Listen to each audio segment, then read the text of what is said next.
இந்து தமிழ் திசை ஆனந்த ஜோதி வாசர்களுக்கு பரம்பரை ஜோதிடர் பெருங்குளம் ராமகிருஷ்ணனின் அன்பின் வணக்கங்கள். 6 பிப்ரவரி 2025 வியாழக்கிழமை முதல் 12 பிப்ரவரி 2025 புதன்கிழமை வரையிலான இந்த காலகட்டத்திற்கான பொதுவான ராசி பலாபலன்களை பார்க்கலாம். அதற்கு முன்னாடி இந்த காலகட்டத்தில் இருக்கக்கூடிய பஞ்சாங்க விசேஷ தினங்களையும் கிரக நிலவரங்களையும் கிரக மாற்றங்களையும் நாம் பார்த்துடலாம்.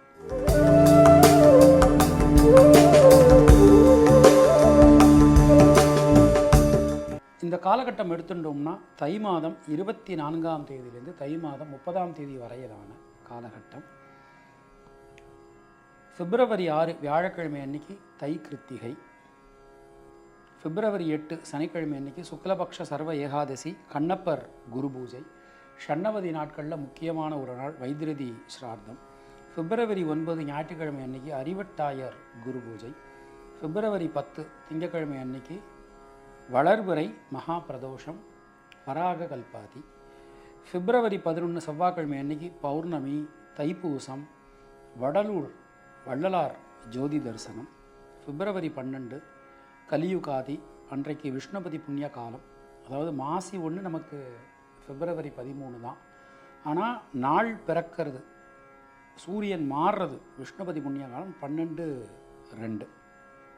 இதுதான் இந்த காலகட்டத்தில் இருக்கக்கூடிய பஞ்சாங்க விசேஷ தினங்கள். கிரக நிலவரங்களை பார்த்துடலாம். ரிஷபராசியில் சந்திரன் குரு வக்ரநிலையில், மிதுன ராசியில் செவ்வாய் வக்ரநிலையில், கன்னியா ராசியில் கேது, மகர ராசியில் சூரியன், கும்பராசியில் புதன் சனி, மீன ராசியில் சுக்கிரன் ராகு என கிரகங்களுடைய சஞ்சாரமானது அமைந்திருக்கிறது. 8 பிப்ரவரி சனிக்கிழமை அன்னைக்கு காலையில் 8:14 மிதுன ராசிக்கு சந்திர பகவான் மாற்றம் பெறுகிறார். 10 பிப்ரவரி திங்கட்கிழமை அன்னைக்கு மத்தியானம் 1:15 கடகராசிக்கு சந்திர பகவான் மாற்றம் பெறுகிறார். 11ஆம் தேதி செவ்வாய்க்கிழமை அன்னைக்கு மிக முக்கிய நிகழ்வான குரு பகவானுடைய வக்ர நிவர்த்தியானது நடைபெறுகிறது. 12ஆம் தேதி புதன்கிழமை இரவு 8:33 சிம்மராசிக்கு சந்திர பகவான் மாற்றம் பெறுகிறார். அன்று இரவு 11:34 சூரிய பகவான் கும்பராசிக்குள் செல்கிறார். இதுதான் இந்த காலகட்டத்தில் இருக்கக்கூடிய கிரக நிலவரங்கள், கிரக மாற்றங்கள். நாம் கொடுத்திருக்கக்கூடிய கிரகநிலையானது வாக்கிய பஞ்சாங்கத்தினை அடிப்படையாக கொண்டது. உங்கள் ராசிக்கான பலாபலன்களை பார்க்கும்போது விதி மதி கதி என்று பார்த்து கொள்ள வேண்டியது. அதாவது லக்ன ரீதியாக ராசி ரீதியாக உங்களுடைய ஜனனகால ஜாதக கட்டத்தில் சூரியன் எந்த ராசியில் இருக்காரோ அதுதான் கதி ராசி. அது ரீதியாக நீங்கள் உங்கள் ராசி பலனை பார்த்து கொள்ள வேண்டியது. மேலும் உங்களுடைய ஜாதகப்படி உங்களுக்கு என்னென்ன தசாபுத்தி நடக்கிறது, தசாநாதனுடைய சாரம் என்ன, அவருடைய ஆதிபத்தியம் என்ன, அவருடைய சேர்க்கை என்ன, பார்வை என்ன, இதற்கு தகுந்த மாதிரி பலன்களையும் பரிகாரங்களையும் பார்த்து கொள்ள வேண்டியது, செய்து கொள்ள வேண்டியது. இனி உங்கள் ராசிக்கான இந்த வாரத்திற்கான பொதுவான பலாபலன்களை பார்க்கலாம். மிதுன ராசி அன்பர்களுக்கு ராசியில் சந்திரமங்கள யோகம் இந்த நேரத்தில் நமக்கு உண்டாகிறது. திரிகோணம் நமக்கு ரொம்ப பலமாகிருது. 9ஆம் இடத்துல 3 கிரகங்களுடைய சஞ்சாரம். சூரியன் வரப்போகிறார், புதன் ஏற்கனவே இருக்கார், சனி ஏற்கனவே இருக்கார். ராசிநாதன் 9ஆம் இடத்துல இருக்கிறது ரொம்ப சிறப்பு. பல வகையிலும் ஒரு நல்ல மாற்றங்கள் நமக்கு உண்டாகும்.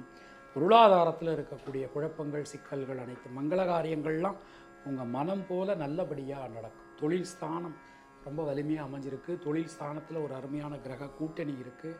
தொழில் ஸ்தானாதிபதி குரு பகவானுடைய வக்ர நிவர்த்தி இந்த நேரத்தில் நமக்கு நடக்கிறது. ஸோ புதிய தொழில் சம்பந்தமாக, புதிய உத்தியோகம் சம்பந்தமாக நீங்கள் எடுக்கக்கூடிய முயற்சிகள் எல்லாமே நமக்கு பலிதமாகவும் வெற்றி பெறும். எந்த விஷயத்திலும் இருக்கக்கூடிய தேக்க நிலை நீங்க பெறுவீர்கள். பொதுவாக இந்த நேரத்தை நம்ம எடுத்துட்டோம் அப்படின்னா பெண்களுக்கு வீடு மண் மனை சார்ந்த யோகங்கள் உண்டாகும். மாணக்கர்களுக்கு கல்வியில் இதுவரை இருந்து வந்த தடங்கல்கள் விலகப் பெறுவீர்கள். முயற்சிகள் எல்லாமே நமக்கு கை கொடுக்கும். மிருகசீரிஷம் நட்சத்திரத்தில் பிறந்தவர்களுக்கு கொடுத்த வாக்கினை காப்பாற்ற முடியும், பொருளாதாரம் ஏற்றம் பெறும். திருவாதிரை நட்சத்திரத்தில் பிறந்தவர்களுக்கு தைரியம் தன்னம்பிக்கை ஏற்படும். புனர்பூசம் நட்சத்திரத்தில் பிறந்தவர்களுக்கு வீடு மண் மனை சார்ந்த யோகங்கள் உண்டாகும். தினசரி சிவ வழிபாடு செய்து வருவது உங்களுக்கு சிறந்த பரிகாரம். உங்களுடைய அதிர்ஷ்டமான எண்கள் 2, 5, 6. அதிர்ஷ்டமான நிறம் வெள்ளை மற்றும் பச்சை.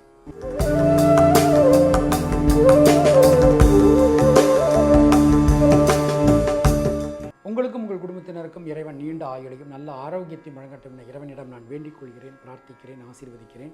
மீண்டும் நாம் அடுத்த பதிவில் சந்திக்கலாம். அதுவரை உங்களிடமிருந்து விடைபெறுவது பரம்பரை ஜோதிடர் பெருங்குளம் ராமகிருஷ்ணன். இணைந்திருங்கள் இந்து தமிழ் திசையுடன். நன்றி, வணக்கம்.